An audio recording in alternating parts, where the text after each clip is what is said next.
and welcome back to another chapter of reading. Speaking of, this chapter concludes Chamber of Secrets. Where has time flown by? As you can see, we are joined by the lovely Corinne Maria Blossom. He's snatching that with me right now.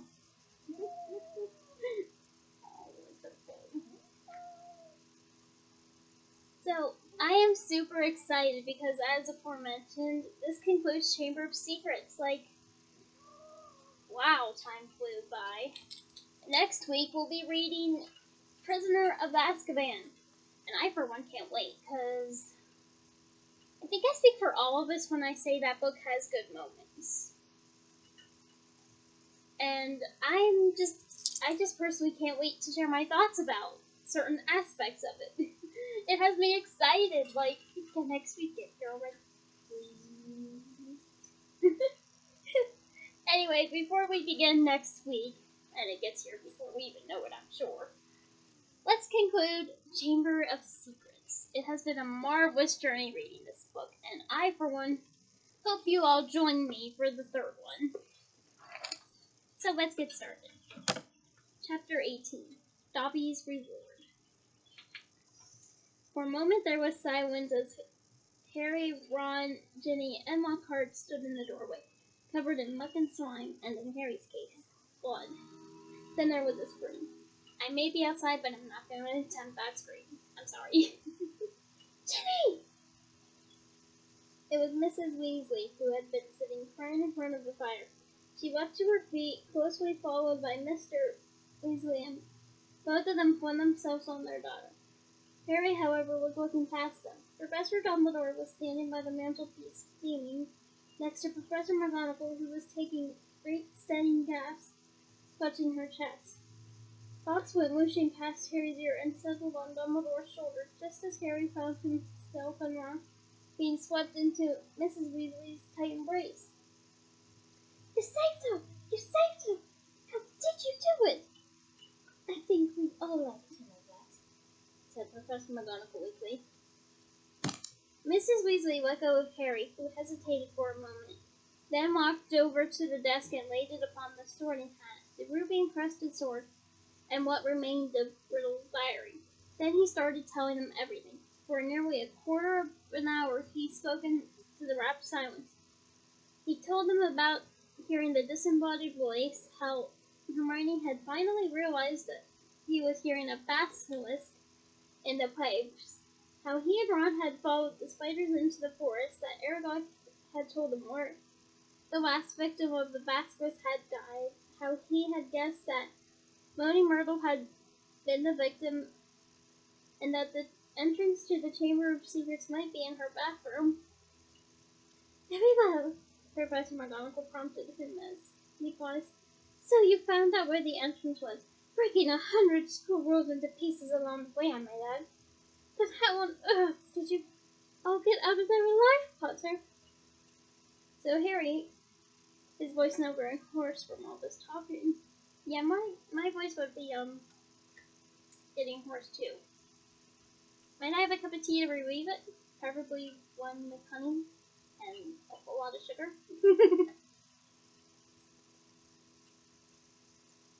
Told them about Fox's timely arrival and about the sorting hat giving him the sword.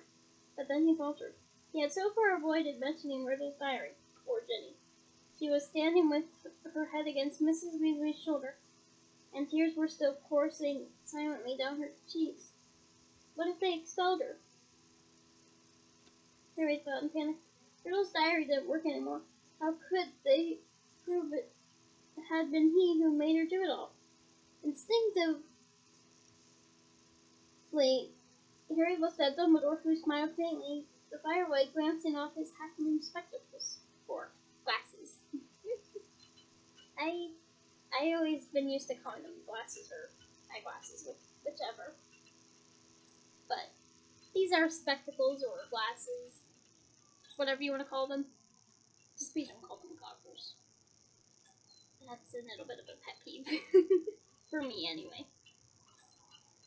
What interests me most, said Dumbledore gently, is how Lord Voldemort managed to enchant Ginny when all my sources tell me He is currently hiding in the forest of Albania.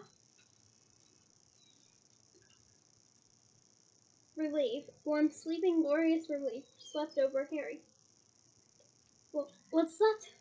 Said Mr. Weasley in a stunned voice. You know who. Enchanted Ginny. But Ginny's not. Ginny hasn't been. Has she?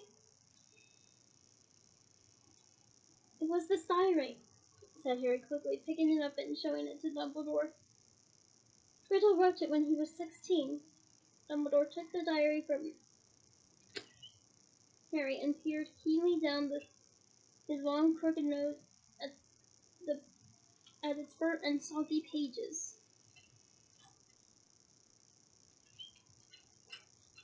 Brilliant, he said softly.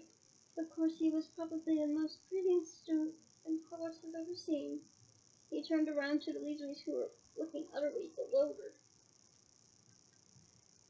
Very few people know that Lord Voldemort was once called Tom Riddle. I taught him myself 50 years ago at Hogwarts. He disappeared after leaving the school, traveled far and wide, sank so deeply into the dark arts, consulted with the very worst of our kind, underwent so many dangerous magical transformations that when he resurfaced as Lord Voldemort, he was very recognizable. Hardly anyone connected Lord Voldemort with the clever, handsome boy who was once head boy here. But Ginny, said Mrs. Weasley. What's all Ginny got to do with him? His diary. Ginny sobbed. I've been writing in it, and he's been writing back all year. Ginny, said Mr. Weasley, flabbergasted. Haven't I told you anything? What have I always told you? Never trust anything that can think for itself if you can't see where it keeps its brain. Sound advice, actually, Arthur. Why didn't you show the diary to me, or your mother? A suspicious object like that was clearly full of dark magic.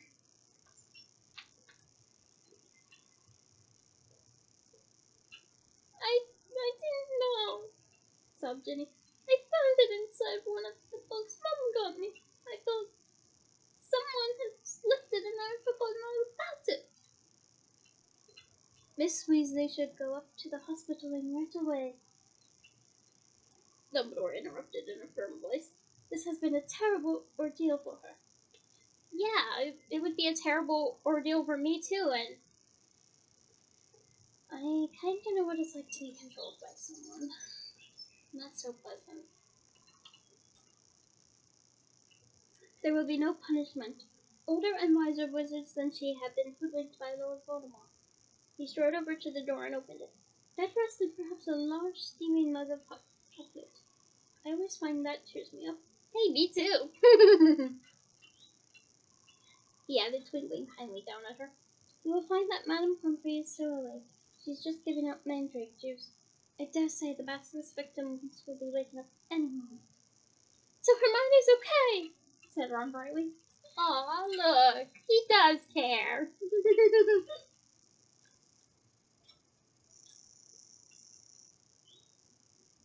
There has been no lasting harm done, Ginny, said Dumbledore. Mrs. Weasley led Ginny out, and Mr. Weasley followed, still looking deeply shaken.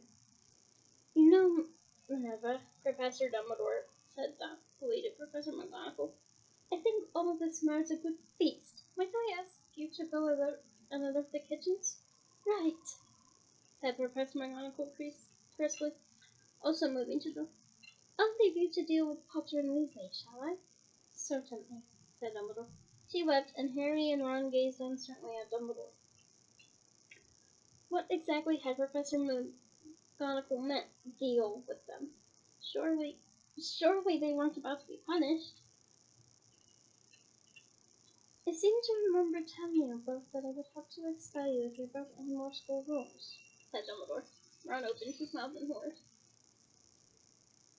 Which goes to show that the best of us must sometimes eat our words, Dumbledore went on, smiling. You will both receive special awards for services to the school, and let me see. Yes, I think 200 points apiece for Gryffindor. That's 400 house points. Ron went brightly pink as Lockhart's Valentine presents and closed his mouth again. Ah, yes. So think of this Valentine's. That was such a funny moment. But one of us seems to be keeping mightily quiet about his heart and this dangerous adventure. Dumbledore. Why so modest, Gilderoy? Harry gave a start. He had completely forgotten about Lockhart. I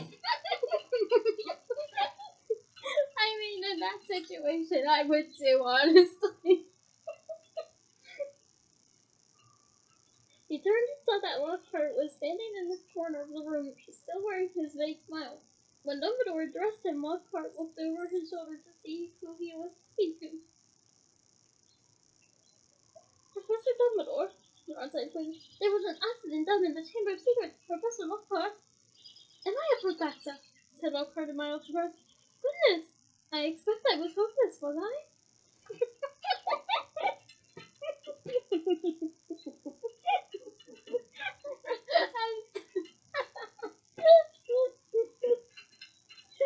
I forgot how funny this ending was. He tried to do a memory charm and the one backfired. Ron explained quietly to Dumbledore. Dear me, said Dumbledore, shaking his head. Ron's silver mustache quivered. Impaled upon your own sword, Gilderoy. Sword? Said Lockhart dimly. Haven't got a sword. That boy has, though. He pointed at her. He'll find you one. Yes, I'll take a sword from Harry and give it to the Fellowship. There's this line that has the effect of, I give you my sword, right? I don't really know for certain. I never watched the films. I've seen the first Hobbit film. I'm somewhere halfway with the second one. I never seen the third one yet. I haven't read Silmarillion yet. I haven't read the Hobbit trilogy yet. I lack the actual Lord of the Rings trilogy books, so I can't read them. Is anyone taking notes? You can make a Christmas list. I wouldn't mind. Would you mind taking Professor Lockhart up to the infirmary too? Dumbledore said to Ron. I'd like a few more words with Harry. Lockhart ambled out. Ron cast a curious look back at Dumbledore and Harry as he closed the door. Dumbledore crossed to one of the chairs by the fire. Sit down, Harry, he said, and Harry sat, feeling unaccountably nervous. First of all, Harry, I want to thank you, said Dumbledore, eyes twinkling again. You must have shown me real loyalty down in the chamber. Nothing but that could have called Fox to you. He stroked the phoenix, which had fluttered down onto his knee. Harry grinned awkwardly as Dumbledore watched him. And so you met Tom Riddle, said Dumbledore thoughtfully. I imagine he was most interested in you. Suddenly something that was nagging at Harry came tumbling out of his mouth. Professor Dumbledore. Riddle said I'm like him. Strange likenesses, he said. Did he now? Said Dumbledore, looking thoughtfully at Harry from under his thick silver eyebrows. And what do you think, Harry? I don't think I'm like him, said Harry more wildly than he intended. I mean, I'm in Gryffindor. I kind of have this same situation. When I was being controlled, I felt like I was nothing like my controller, and I guess me being in Gryffindor also kind of makes me feel like I know I'm not, but genetics between both parents can go so much. So I admit I do feel like some traits I have, I kind of get from my controller, and it's not pretty to deal with, shall we say. but he fell silent, a working doubt resurfacing in his mind. Professor, he started again after a moment. The Sorting Hat told me I'd done well in Slytherin. Everyone thought I was Slytherin's Everlap because I could speak Parseltongue. You can't speak Parseltongue, Harry, said Dumbledore calmly, because Lord Voldemort, who is the last remaining descendant of Salazar Slytherin, can speak Parseltongue. Unless I'm much mistaken, he transferred some of his own powers to you the night he gave you that scar. It's not something he intended to do, I'm sure. Voldemort put a bit of himself in me, Harry said, thunderstruck. You've been thunderstruck! Ding dong dong dong. Sorry, but anyone who knows that song by AC/DC knows what I'm talking about. Also, this line becomes an important part in the series later. It certainly seems so. So I should be in Slytherin, Harry said, looking desperately into Dumbledore's face. The Sorting Hat could see Slytherin's power in me, and it put you in Gryffindor, said Dumbledore calmly. Listen to me, Harry. You happen to have many qualities Salazar Slytherin prized in his handpicked students. His own very rare gift, Parseltongue, resourcefulness, determination, a certain disregard for the rules. He added, his mustache quivering again. Yet the Sorting Hat placed you in Gryffindor. You know why that was. Think. It only put me in Gryffindor, said Harry in a defeated voice, because I asked not to go on Slytherin. Exactly, said Dumbledore, beaming once more. Which makes you very different from Tom. It is our choices, Harry, that show what we truly are, far more than our abilities. Harry sat motionless in his chair, stunned. If you want to prove, Harry, that you belong in Gryffindor, I suggest you look more closely at this. Dumbledore reached across to Professor McGonagall's desk, picked up the blood-stained silver sword, and handed it to Harry. Slowly, Harry turned it over, the rubies blazing in the firelight. And then he saw the name engraved just below the hilt. Patrick Gryffindor. Only a true Gryffindor could have pulled that out of the hat, Harry, said Dumbledore simply. For a minute, neither of them spoke. Then Dumbledore pulled open one of the drawers in Professor McGonagall's desk and took out a quill and a bottle of ink.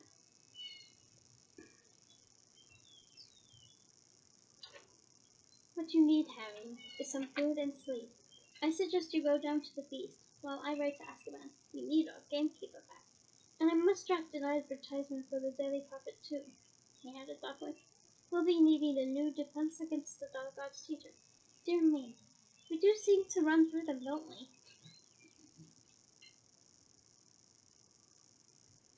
Harry got up and crossed to the door. He had just reached for the handle, however, when the door burst open so violently that it bounced back off the wall. Lucius Malfoy stood there, fury on his face, and cowering behind his legs, heavily wrapped in bandages, was Dobby. Good evening, Lucius, said Dumbledore pleasantly. Mr. Malfoy almost knocked Harry over as he swept into the room. Dobby went scurrying in after him, crouching at the hem of his clothes, a look of abject terror in his face. The elf was carrying a stained rag with which he was attempting to finish cleaning Mr. Malfoy's shoes. Apparently, Mr. Malfoy had set out in a great hurry, for not only were his shoes half polished, but his usually sleek hair was disheveled.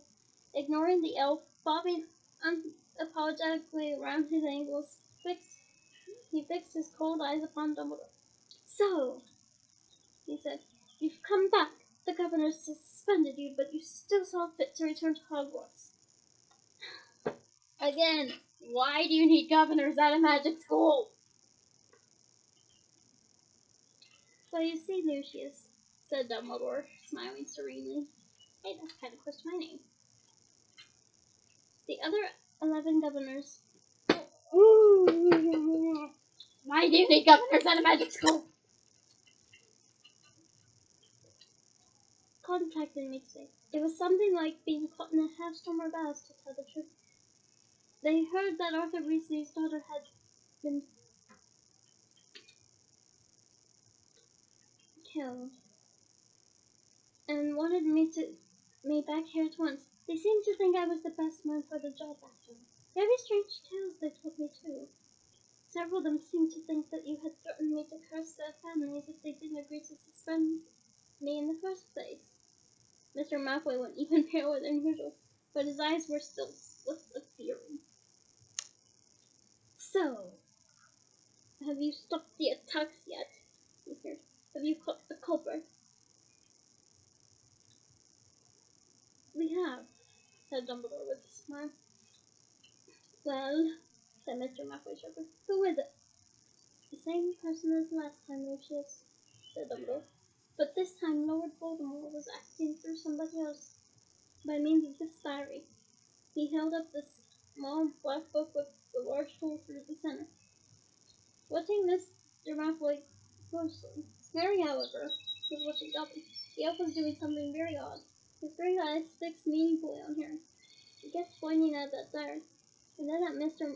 Malfoy, and then hitting himself hard on the head with his fist. I see, said Mr. Malfoy slowly to Dumbledore.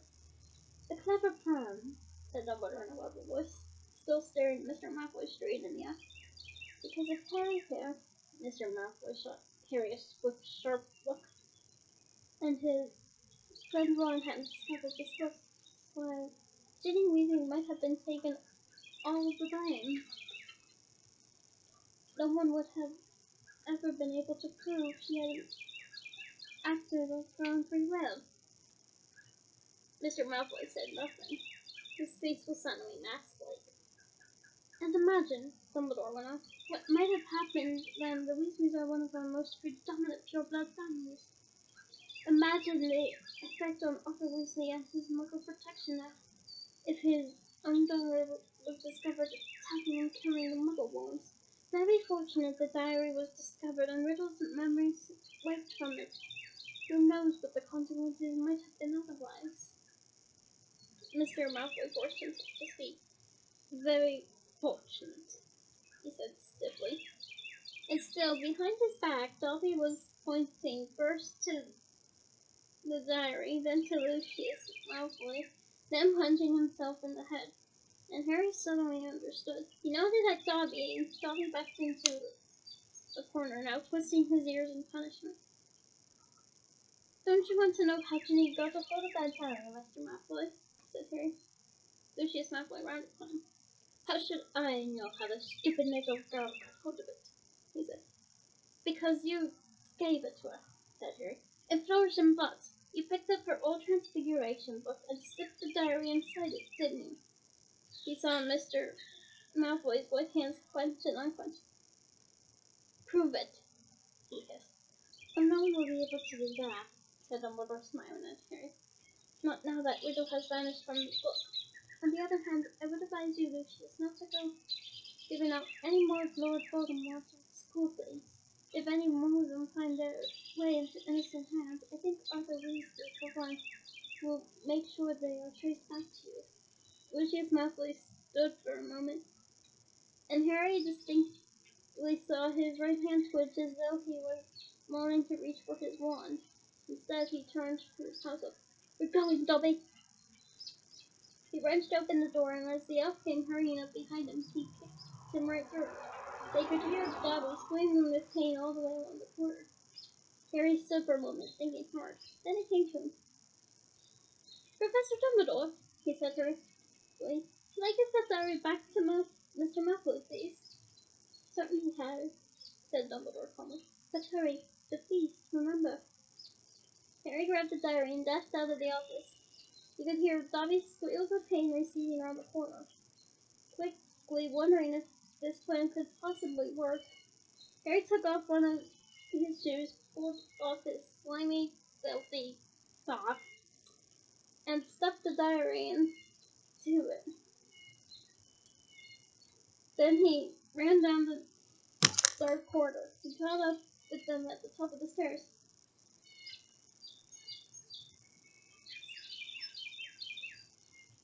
Malfoy, he gasped, skidding to a halt. I've got something for you. And he forced the smelly slug into Lucius Malfoy's hand.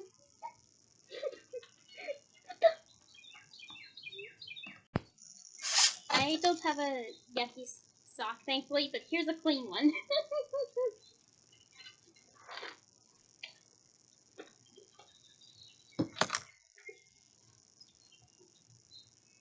Mr. Malfoy ripped the sock off the diary.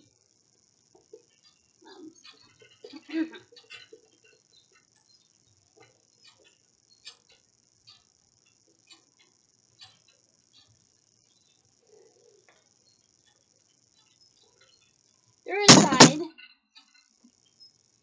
and then looked furiously from the ruined book to Harry.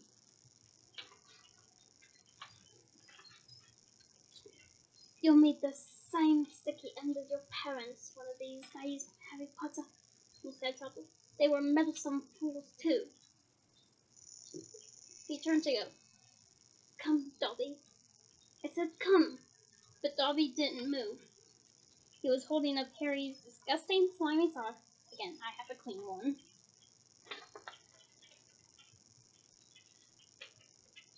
And looking as though it were a priceless treasure. Master has given a sock, said the elf in wonderment. Master gave it to Dobby. What's that? Said Mr. Malfoy. What did you say? Got a sock, said Dobby in his sleep. Master threw it, and Dobby caught it, and Dobby is free! Now, Lucius Malfoy stood frozen, staring at the elf. Then he lunged at Harry. You've lost me my servant boy! But Dobby shouted, You shall not harm Harry Potter! There was a loud bang, and Mr. Malfoy was thrown backward. He crashed down the stairs, 3 at a time, landing in a crumpled heap on the landing below. Ow. He got up, his face livid, and pulled out his wand, but Dobby raised a long, threatening finger. You shall go now, he said, fiercely pointing down at Mr. Malfoy. You shall not touch Harry Potter! You shall go now! Lucius Malfoy had no choice. With a last incensed stare at the pair of them, he swung his cloak around him and hurried out of sight. Harry Potter free! Dobby! Said the elf shrilly, gazing up at Harry moonlight from the nearest window reflected in the dwarf-like eyes. Harry Potter set Dobby free! Least I can do, Dobby, said Harry grinning. Just promise to never try to save my life again. The elf's brown face split suddenly into a wide, toothy smile. I've just got one question, Dobby, said Harry as Dobby pulled on Harry's soft, shaking hands. You told me all of this had nothing to do with he who must not be named, remember? Well, it was a clue, sir, said Dobby, his eyes widening as though this was obvious. It's giving you a clue. The Dark Lord, before he changed his name, could be freely named, you see? Right, said Harry weakly. Well, I've got to go. There's a feast, and my friend Dobby should be awake by now. Oops. My friend Hermione should be awake by now. Dobby threw his arms around Harry's middle and hugged him. Harry Potter is greater by far than Dobby knew, he thought. Farewell, Harry Potter! And with a final crack, Dobby disappeared. Harry had been to several Hogwarts feasts, but never one quite like this. Everybody was in their pajamas. I'd be right at home. And the celebration lasted all night. Harry didn't know whether the best bit was Hermione running toward him screaming, You solved it! You solved it! Or Dustin hurrying over from the Hufflepuff table wanting to wring his hand and apologize endlessly for suspecting him, or Hagrid turning up at 3:30, cuffing Harry and Ron so hard on the shoulders that they were knocked into their places of trifle, or his and Ron's 400 points for Gryffindor securing the house cup for the second year running, or Professor McGonagall standing up to tell them all that all the exams had been canceled as a school treat. Oh no! said Hermione. Poor Hermione. We love you, though. Or Dumbledore announcing that, unfortunately, Professor Lockhart would be unable to return next year, owing to the fact that he needed to go away and get his memory back. Quite a few of the teachers joined in the cheering that greeted this news. Shame, said Ron, helping himself to a damn donut. He was starting to grow on me. The rest of the final term tasked in a haze of blazing sunshine. Hogwarts was back to normal with only a few small differences. Defense against the dark arts classes were cancelled. But we've had plenty of practice at that anyway, Ron told the disgruntled Hermione. I mean, he's not wrong. Get it? He's not wrong. Sorry. Potterpens always make me happy. And Lucius Malfoy had been sacked as a school governor. Why does a magic school need governors? Draco was no longer strutting around the school as though he owned the place. On the contrary, or en contraire, to use gratuitous French, he looked resentful and sulky. On the other hand, Ginny Weasley was perfectly happy again. Too soon it was time for the journey home on the Hogwarts Express. Harry, Ron, Hermione, Fred, George, and Ginny. Wow, that's a bit of a mouthful. Got a compartment to themselves. They made the most of the last few hours in which they were allowed to do magic before the holidays. They played exploding snaps, set off the very last of Fred and George filibuster fireworks, and practiced disarming each other by magic. Harry was getting very good at it. Well, yeah, I would hope so. It became his signature spell. They were almost at King's Cross when Harry remembered something.